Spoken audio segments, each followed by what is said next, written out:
Living Peace for us, it's a kind of a story. It's more than a project. Okay, it's something started here from Egypt a long time ago. We started it here. I remember very well, just after the revolution in Cairo, Egypt, when it was a time that we can see around all of us, a kind of negativity, violence, a lot of this kind of things that need to be changed in the schools. And this is something that you could see in the kids and in the parents, in the teachers. Hello, my name is Wambua Gloria Munyeva. Um, the chairperson for the UNIB Ecumenical Choir, UNIB, that is the Youth Network for Interreligious Brotherhood Africa. We usually in Eastern Africa and also Western Africa. And it's a pleasure to be here, being invited by the Living Peace International. It has been so much fun and learning together. And I hope that with this short presentation, we may be able to exchange the language of love as it should, and that we may focus on our way to improve our communications with each other, uh, regardless of the gender and the race, ethnicity, and the artificial boundaries that has been set. Hello, everybody. My name is Tomas. I'm half German, half Argentinian. I spent half of my life on the European continent and the second half on the South American continent. So I was quite exposed to different cultures and heritages. And I always tried to get involved in peace projects or community projects around where I lived. Later, I studied political sciences because I believe if we want to shape a better world, create a more solidary world for our future, we as youth need to get involved in politics on any level possible. Hi everyone, I'm Lara from Switzerland and I am a biologist. Thinking big doesn't really help me to feel good. So if I think of big problems and big numbers, actually this overwhelm me and leave me without strength. So instead, I notice that if I think at the present and try to do my best at any moment, I have to recognize a strength within me that I actually didn't expect. Hello world, my name is Alberto. I'm talking to you from Italy, inside the beautiful Venice region, and my city is Vittorio Veneto. During the first pandemic isolation, I wrote something about this historical transition, and now I'm here for Reddit. I come from Iraq, a city or country was creating for peace, but she never live in peace. And I think when you come from a country where you suffer or where there is a lot of corruption and injustice, in your heart, you want to live this peace or this love or to live in unity with all the brothers in around the world. It's from that I have this power, maybe, or this opportunity to be an ambassador of United World and Peace with the New Humanity NGO and Living Peace. Also, I am a part of UNESCO group, Change Makers, and the representative of the Holy See in the UNESCO. And also, I am volunteering with the United Nations for Refugee. I am Daryl Querejero from the University of Santo Tomas Senior High School, Manila, Philippines. I am a member of the Living Peace International, and currently I am the National Coordinator of Living Peace Philippines. Burning to desire to live in a peaceful and united world, I was driven to commit myself in working for peace education. I would like you to think at the atoms that compose ourselves and our body. So for example, the oxygen that is entering in my body, either with the air or with the water or in another form. Well, this atom of oxygen, which probably formed billions of years ago, will stay inside my body for some time and then we leave. Actually, scientists don't fully understand why we have to continuously substitute those atoms. But it's a fact that they are getting changed constantly. And who knows where those atoms are heading? Maybe those atoms of oxygen will compose a flower or a spider, or why not even be a part of a virus? Or maybe they will arrive towards you and be a part of you. Peace, just like war, is also something that needs to be studied and needs to be worked towards. Otherwise, we won't achieve it. We have to be active and proactive and can't just sit on the sidelines watching and waiting for it to happen. So how we try to involve the students and the kids from the primary schools to engage in love building activities is by through music. This is because in our African tradition, and especially Kenya, kids really love dancing. And the way that we can turn from the toxic music industries that we have these days and the language that is being sent around, we're trying to make them to love one another. We have to get the power to do something different. So we started with love. It was more simple and more really full with passion to make a change.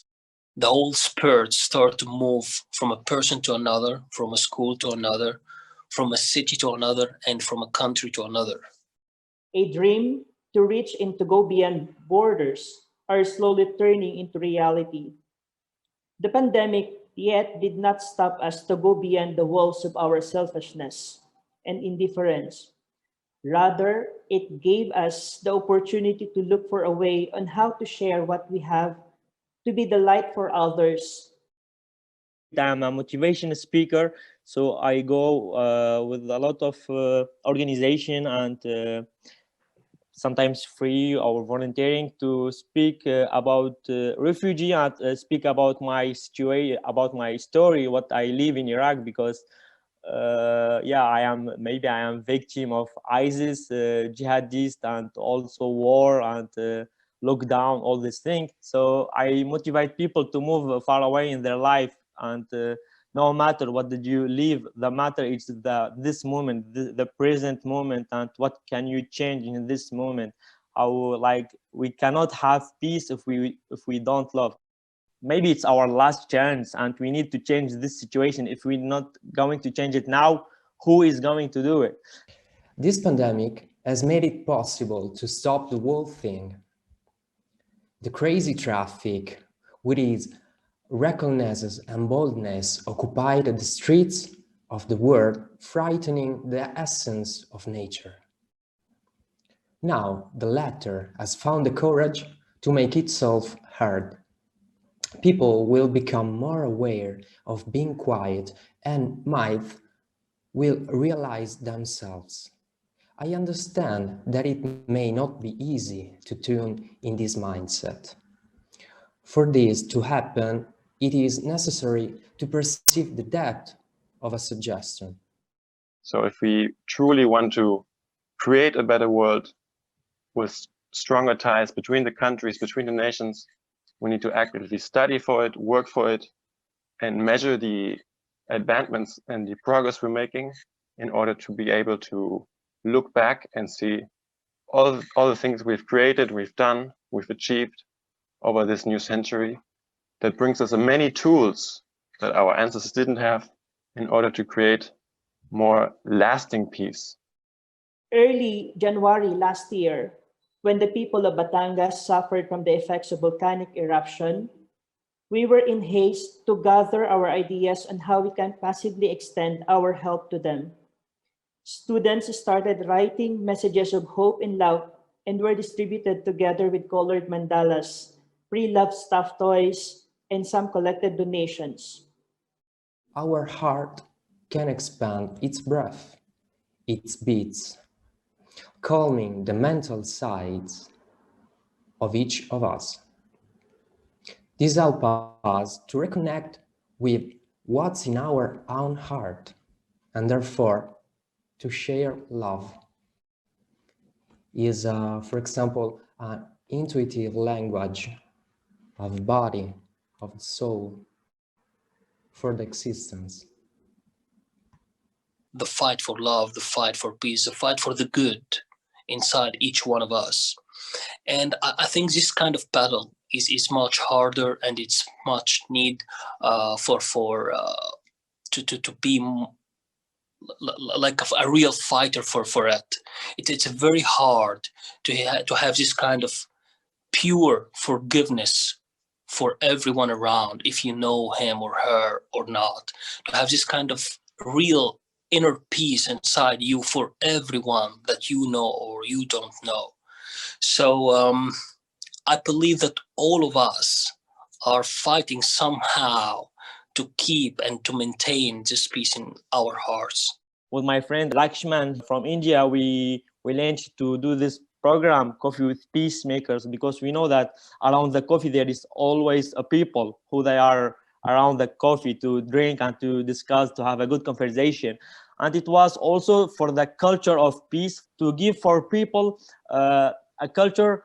If I don't know from where I should begin, okay, so come, we are going to let you meet someone from another side of this world, and you can hear his experience, and maybe he will help you to go far away in your life, and maybe you know from where we should begin or from where you can make things. So this, we include the talents through drawings, to singing, dancing, filming, and TV plays and all that, to incorporate each and every soul, that we can try and rebuild this nation and this world as one in a language of love. We are all connected by this matter that is moving around and composing me as well as it's composing you. So I'd like you to know that I'm taking care of those atoms in the best way I can. And I try to make them vibrate in an harmonious way while I'm playing music, while I'm meditating, or while I am interacting with nature or the people I love.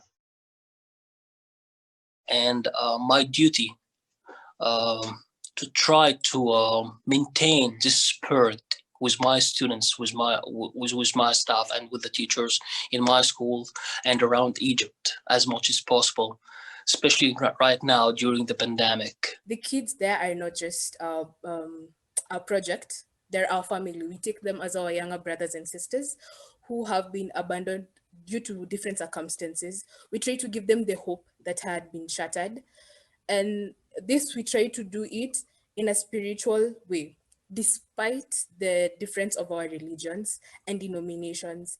And last December, we begin a challenge. We call it the 15-day peace challenge. And it was destined, like every day we have a word, like, for example, go and speak with someone in the street, help your mom, tell her that you love her, speak with your family, spend time with your grandmother, like something like that, only to give opportunity to spend a good time and to work in our personal state. The pandemic came next. We initiated to participate in promoting a campaign called I Stay Home, I Want to Be Part of the Solution, along with the other youth around the globe in partnership with Mil Milenios de Paz. This was a call for everyone's participation to be part of the solution. Thank you very much for having me. And anywhere I can be used for peace working, let me know.